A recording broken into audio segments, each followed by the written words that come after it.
পাপস বানাইলেও ঋণের শোধ হবে না, এমন দরদি ভাবে কেউ হবে না আমার মাহাগো।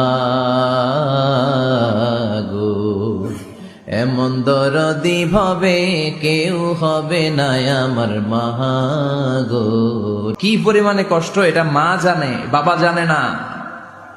এজন্য বিষ্ণু বলেছেন মায়ের মর্যাদা বাবার চেয়ে কয় গুণ বেশি। আবার আল্লাহ বলেছেন হামালাতহু উম্মুহু, বাবা তোমারে পেটে ধরে নাই, পেটে ধরেছে কে? ওয়াহানান আলা ওয়াহান, ব্যথা কষ্ট জ্বালা পেইন বাবা সহ্য করে নাই, করেছে কে?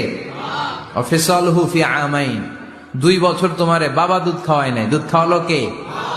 মায়ের এক ধারে দুধের দাম কাটিয়া গায়ের চাম, পাপস বানাইলেও ঋণের শোধ হবে না, এমন দরদি